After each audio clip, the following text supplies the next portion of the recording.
नमस्कार दोस्तों, आप सभी का एक बार फिर से हार्दिक स्वागत है। आज की कहानी है दुर्जन का साथ। दोस्तों, कहानी बहुत ही इंटरेस्टिंग होने वाली है, तो कहानी को पूरी अवश्य सुनिए। एक जंगल में एक चंदन का पेड़ था। एक तरफ बाकी सारे पेड़ जो समूह में थे, वही ये चंदन का पेड़ था जो अकेला था। सालों तक इसी तरह से अकेले रहने की वजह से चंदन अपने अकेलेपन से परेशान हो चुका था। उसे भी अब विचार आते थे कि उसके साथ भी कोई खड़ा हो या कम से कम उसका कोई दोस्त हो, जिससे वो इतने बड़े जंगल में खुद को अकेला ना महसूस करे।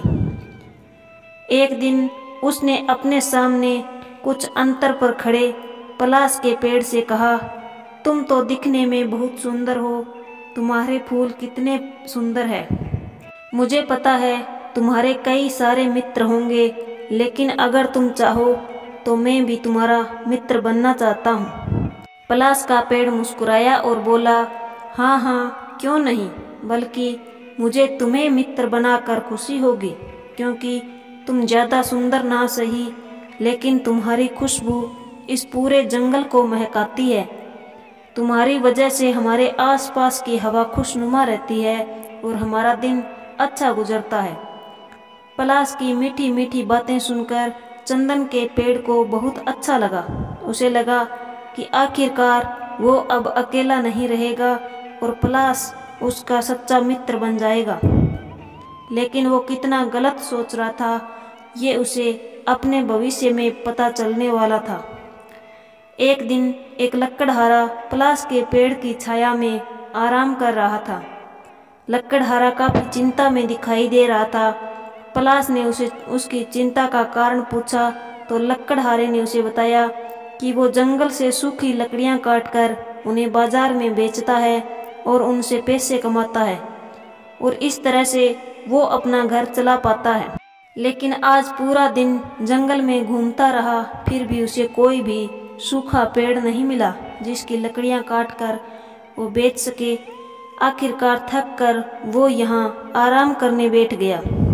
पलाश लकड़हारे की बात सुनकर बोला, बस इतनी सी बात, माना कि तुम्हें सूखी लकड़ियां नहीं मिली, मगर तुम्हें कुछ कीमती लकड़ियां मिल जाएगी जिन्हें बेचकर तुम्हें अच्छे खासे पैसे मिल सकते हैं और तुम्हारी समस्या भी हल हो जाएगी। लकड़हारे ने कहा, तुम कह तो ठीक रहे हो, लेकिन मुझे कीमती लकड़ियां मिलेगी कहाँ से। पलाश के पेड़ ने लकड़हारे को अपने सामने कुछ दूरी पर वही चंदन का पेड़ दिखाया जिससे उसने थोड़े दिनों पहले ही मित्रता की थी। लकड़हारा तुरंत चंदन के पेड़ के पास गया और उससे थोड़ी लकड़ी काट ली। चंदन का पेड़ पलाश की धोखेबाजी से काफी दुखी हो गया। उसने सोचा कि उसने पलाश की ऊपरी सुंदरता देखकर उससे दोस्ती की, इससे अच्छा वो उसको भीतर से जानने के बाद दोस्ती करता तो अच्छा होता। उसने सोचा जरूर पलाश के पेड़ इस धोखेबाजी का जवाब देगा। लकड़हारे ने लकड़ियां तो काट ली थी, लेकिन वो कुछ सोच रहा था और चिंतित दिखाई दे रहा था। चंदन के पेड़ ने उससे पूछा, अब क्या हुआ, तुम्हें तो लकड़ियां मिल गई है, फिर क्यों चिंता में हो। लकड़हारा बोला, मुझे लकड़ियां तो मिल गई है, लेकिन जल्दबाजी में मैं घर से रस्सी लाना ही भूल गया। अब मैं ये लकड़ियां कैसे अपने घर तक ले जाऊंगा। चंदन को जल्द ही पलाश से बदला लेने का मौका मिल गया। चंदन ने लकड़हारे को कहा, इसमें क्या समस्या है, तुम वो जो सामने पलाश का पेड़ है उसकी जड़ें निकाल लो। वो जड़ें काफी अच्छी रस्सी की तरह मजबूत होती है। उनका इस्तेमाल करके तुम लकड़ियां बांधकर अपने घर तक ले जा सकते हो।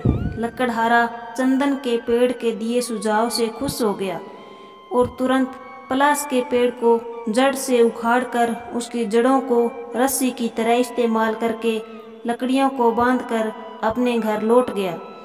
पलाश का पेड़ जड़ से उखड़कर जब अपनी आखिरी सांसें गिन रहा था, तब चंदन के पेड़ ने उससे धोखेबाजी का कारण पूछा तो उसने बताया कि वो चंदन की खुशबू से जलता था, क्योंकि उसके फूलों की खुशबू चंदन की खुशबू की वजह से दब जाती थी और सभी चंदन की खुशबू की तारीफ करते थे बजाय उसके फूलों की खुशबू के। उस दिन से चंदन के पेड़ ने तय किया कि वो किसी को भी अच्छी तरह से जाने बगैर कभी दोस्ती नहीं करेगा।